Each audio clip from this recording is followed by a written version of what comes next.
तो खरगोन में रामनवमी पर दंगे के बाद लोगों में दहशत है और आलम यह है कि लोग अब पलायन करने को मजबूर है, लेकिन लगातार इसको लेकर खुलासे हो रहे हैं। इस साजिश में इंटरनेशनल गैंग की करतूत भी सामने आ रही है। जांच टीम ने 4 संदिग्ध लोगों को इस बीच हिरासत में भी ले लिया है।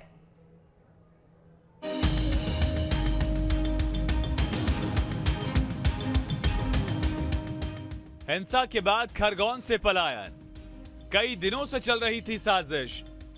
गुजरात से आए कई लोग गिरफ्तार।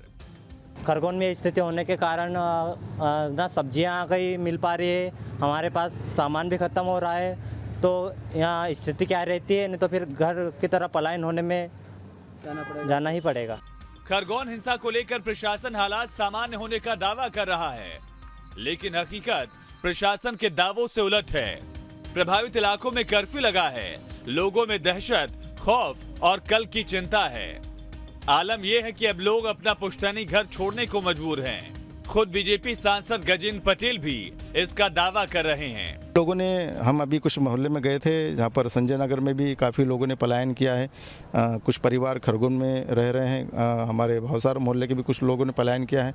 तो ये पलायन होने की स्थिति ये इंगित करती है कि वहाँ पर डर और खौफ का माहौल हो गया, और इस प्रकार का डर और खौफ का माहौल पैदा करके वो क्या दर्शाना चाहते हैं। अगर इस प्रकार की प्रतिक्रिया करेंगे तो ये इसका भी परिणाम गंभीर होगा। इतना ही नहीं, सांसद ने दावा किया था कि हिंसा भड़काने की साजिश कई दिन पहले रची गई। 10 अप्रैल से पहले ही दंगा भड़काने वाले लोग यहां पहुंच चुके थे और होटल्स में रुककर शहर की फिजा में जहर घोलने की प्लानिंग कर रहे थे। निश्चित तौर पर यहाँ पर कुछ बाहर के लोग भी आए हैं, क्योंकि अभी परसों जब छानबीन करेगी तो कई होटल पे बाहर के लोग भी पकड़ाए गए हैं।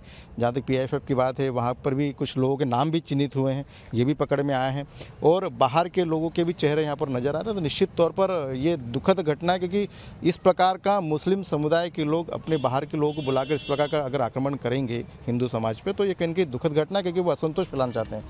न्यूज स्टेट के पास दंगा भड़काने की साजिश के सबूत भी हैं।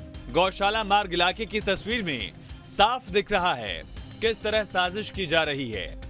एक दो नहीं, बल्कि दंगाइयों का पूरा जत्था इस साजिश में शामिल था। अब खरगोन से लेकर गुजरात तक इस साजिश के किरदार सामने आ रहे हैं। 4 लोगों की हमारे पास इन्फॉर्मेशन आई थी, गुजरात से आए हैं और यहाँ वॉलंटियर वर्क कर रहे हैं, जिसको अभी हम लोगों ने कस्टडी में लिया है। उसमें सच अभी कोई गिरफ्तारी नहीं करी है। अभी हम लोग नॉर्मल जांच कर रहे हैं और उनसे पूछताछ कर रहे हैं कि उनका क्या मोटिव था यहाँ आने का। उनके द्वारा बताया जा रहा है कि वो यहाँ वॉलंटियर वर्क करने आए हुए थे और यहाँ पे पीड़ितों की मदद करने आए थे।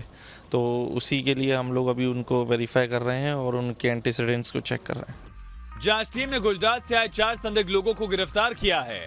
ये सभी एक विशेष समुदाय से हैं। अब पुलिस अधिकारी इस बात की तस्दीक में भी जुटे हैं कि इन लोगों को फंडिंग कौन कर रहा है, कौन देश के दिल मध्य प्रदेश को नफरत की आग में सुलगाने की कोशिश में है। सर, वॉलंटियर वर्किंग के लिए आए थे, तो क्या कुछ फंड वगैरह ये सब को लेकर भी जांच की जा रही है पूरा? अभी पहले तो इसी पे क्लियर हो जाए कि वो किस चीज़ के, उनका ऑब्जेक्टिव क्या था यहाँ आने का। एक बार वो पुष्टि हो जाएगी तो उसके बाद इन बातों पे ध्यान देंगे।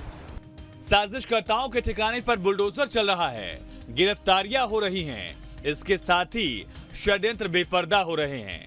लेकिन असली तार कहां से जुड़े हैं, अब जांच एजेंसियां इसकी तह तक पहुंचने की कोशिश कर रही हैं। खरगोन से मिथिलेश गुप्ता के साथ टीम न्यूज स्टेट।